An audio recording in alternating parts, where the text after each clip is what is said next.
Ketidakpastian Pilpres masih menggantung. Koalisi-koalisi parpol dengan bakal capres-cawapres definitif belum terbentuk. Sementara Jokowi masih nekat menjegal Anies Baswedan. Kita seperti dalam suasana perang, tidak ada yang tahu apa yang akan terjadi besok. Sumber masalah terletak pada keculasan Jokowi bahwa Pilpres adalah soal keberlanjutan legasinya. Padahal hajat nasional itu harus dimaknai sebagai upaya mengejar tujuan bernegara, juga untuk membuka kesempatan bagi pemerintahan baru menilai program pembangunan pendahulunya. Yang bagus dilanjutkan, yang salah dikoreksi, dan ide baru dimunculkan. Itu yang berlaku di banyak negara. Kalau presiden baru hanya meneruskan kebijakan pemerintahan sebelumnya, Pilpres yang mahal akan kehilangan makna dan kesalahan yang mungkin dibuat pemerintahan lama mendapat pembenaran. Kendati telah diperingatkan tentang hal ini, Jokowi mengabaikannya.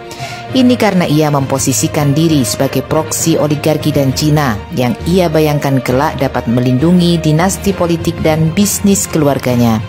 Dalam konteks perlindungan KKN keluarganya inilah, ia menegaskan tidak akan netral dalam Pilpres. Kalau upaya menjegal Anies gagal, mungkin Ganjar Pranowo dan Prabowo Subianto harus keluar sebagai pemenang. Ini menimbulkan kekhawatiran Pilpres tidak akan jurdil. Bangsa besar ini dipermainkan Jokowi, orang yang seharusnya tak dikenal bangsa ini. Ia mengaku tak suka baca dan berdusta membuat mobil SMK. Ia hanya tukang mebel yang tidak penting bagi sejarah. Kemenangannya dalam Pilpres dulu bukan karena ia bersedia melanjutkan legasi SBY, melainkan mengiming-imingi rakyat dengan puluhan janji kosong. Dan kendati melakukan pelanggaran kenegaraan yang serius, untuk sementara tak ada kekuatan yang bisa melengsarkannya, sebagaimana menimpa Soekarno, Soeharto, dan Gus Dur. Jokowi layak berbangga diri karena dengan kapasitas intelektual yang terbatas, ia mampu tampil di titik pusat negara.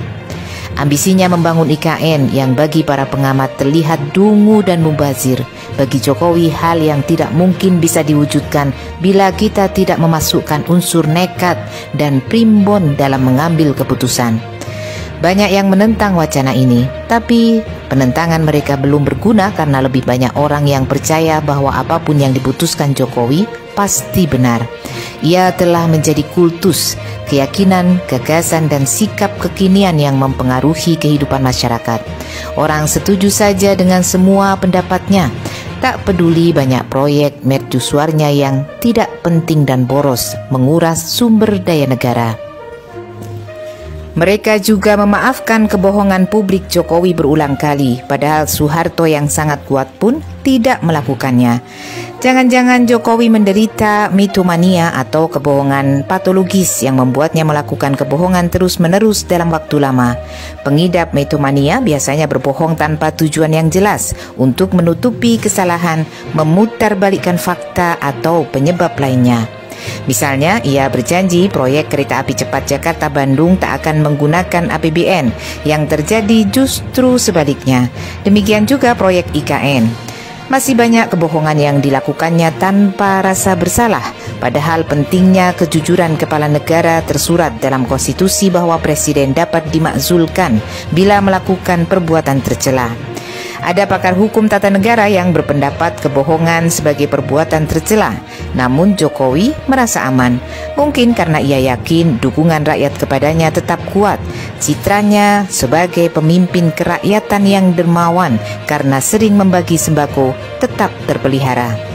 Sikap tidak kritis dan permisif pendukungnya terhadap semua yang dilakukan tukang mebel dari Solo itulah yang membuat ia terdorong terus memproduksi pelanggaran.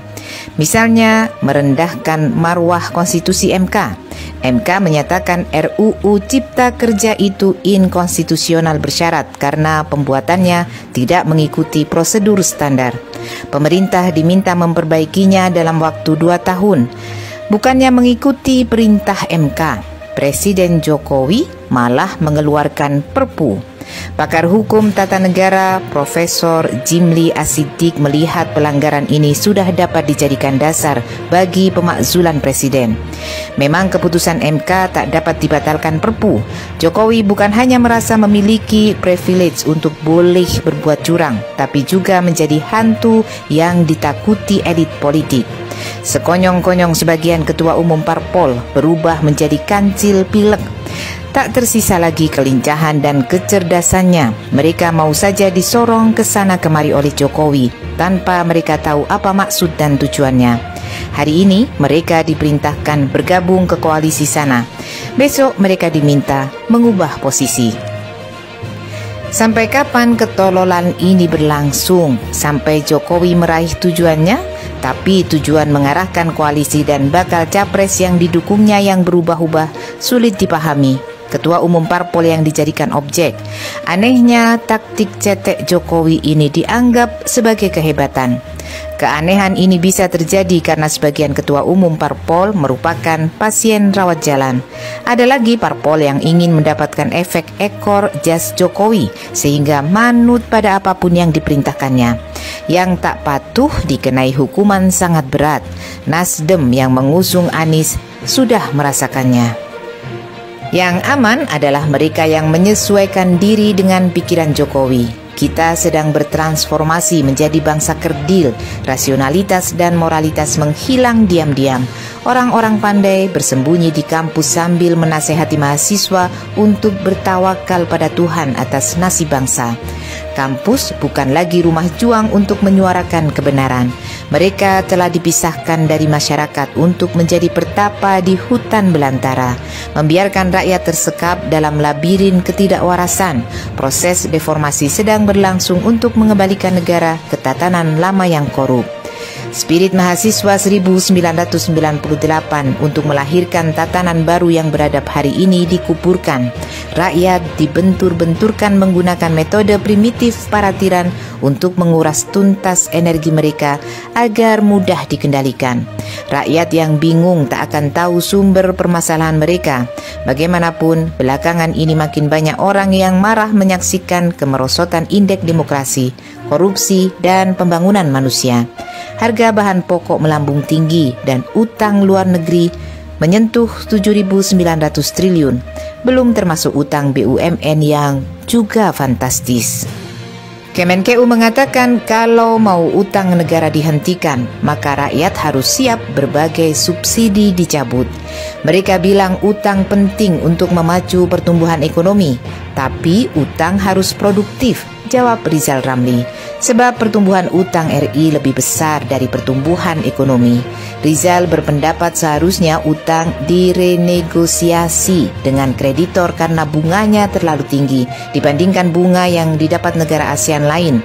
Dan pemerintah harus menaikkan pajak terhadap oligarki yang mendapat durian runtuh akibat melejitnya harga komoditas energi dan pangan dunia. Bukan malah meluaskan wajib pajak hingga ke rakyat kecil untuk menambal APBN yang jebol. Kejulasan-kejulasan inilah yang mendorong para pemikir kritis meminta Jokowi dimakzulkan. Profesor Hukum Tata Negara Denny Indrayana sampai menulis surat ke DPR agar menggunakan hak angket untuk memulai proses politik yang diharapkan berujung pada pemakzulan Jokowi. Pelanggaran berat Presiden, diantaranya praktek KKN anak-anaknya, membuka hubungan dengan perusahaan yang bermasalah, dan pelanggaran etika karena membiarkan KSP Muldoko mencopet Partai Demokrat. Dengan kondisi DPR yang 82% parpol pendukung pemerintah, people power dilihat sebagai alternatif. Konstitusi kita tak mengenal terminologi people power sebagai sarana sah mengimpeach presiden. Tetapi de facto people power telah dipraktekkan rakyat memakzulkan 3 presiden sebelumnya. Dalam hal ini, people power adalah tekanan sosial kepada parlemen. People power yang kini menggema di mana-mana bisa menjadi kenyataan, yakni gerakan massa besar untuk menekan DPR bila distrust rakyat terhadap pemerintah meluas atau legitimasi pemilu dilakukan, atau Jokowi tak berhenti menjegal Anies, atau ia menerabas konstitusi maupun keculasan lainnya.